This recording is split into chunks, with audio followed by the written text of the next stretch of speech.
आदमी रेगिस्तान से गुजर रहा था, लगातार बुदबुदाते हुए।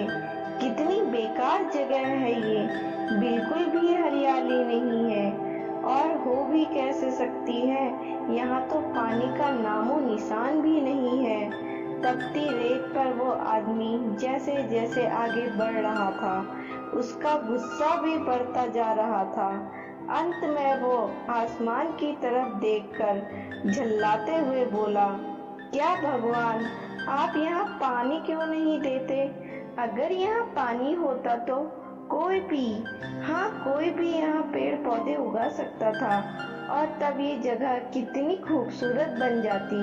ऐसा बोलकर वह आसमान की तरफ ही देखता रहा, मानो वो भगवान के उत्तर की प्रतीक्षा कर रहा हो।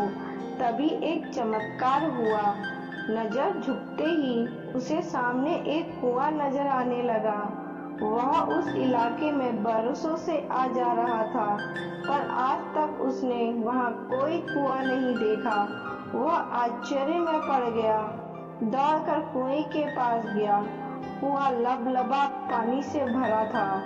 उसने एक बार फिर आसमान की तरफ देखा और पानी के लिए धन्यवाद करने की बजाय बोला, पानी तो ठीक है, लेकिन इसे निकालने के लिए कोई उपाय भी तो होना चाहिए। उसका ऐसा कहना ही था कि उसके कुएं के बगल में पड़ी रस्सी और बाल्टी दिख गई। एक बार फिर उसे अपनी आंखों पर यकीन नहीं हुआ।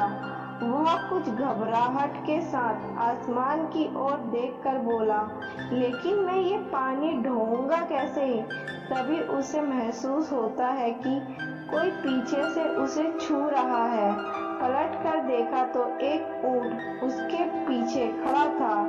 अब वह आदमी एकदम घबरा जाता है। उसे लगता है कि कहीं वो रेगिस्तान में हरियाली लाने के काम में ना फंस जाए, और इस बार वो आसमान की तरफ देखे बिना ही बहुत तेज कदमों से आगे बढ़ने लगता है। अभी उसने 2-4 कदम आगे ही बढ़ाया था कि एक उड़ता हुआ कागज का एक टुकड़ा उससे आकर चिपक जाता है। जानते हो, उस टुकड़े पर लिखा था, मैंने तुम्हें पानी दिया, बाल्टी दी, रस्सी दी, पानी ढोने का साधन भी दिया। अब तुम्हारे पास वो हर एक चीज है जो रेगिस्तान को हरा भरा बनाने के लिए चाहिए। अब सब कुछ तुम्हारे हाथ में है।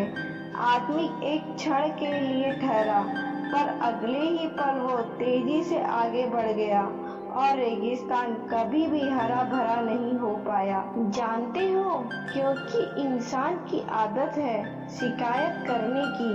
वह अपने अधिकार बखूबी जानता है, पर कर्तव्य नहीं। जब कोई काम उसके मन के हिसाब से नहीं हो रहा होता है, तो वो दोष देने लगता है, हमेशा दूसरों को। कभी वो किस्मत को दोष देता है, कभी भगवान को, कभी माँ बाप को, कभी सरकार को। दोषारोपण के चक्कर में वो इस बात को भूल जाता है कि इंसान के अंदर वो शक्ति है कि अगर वो चाहे तो अपने हर सपनों को पूरा कर सकता है। अगर वो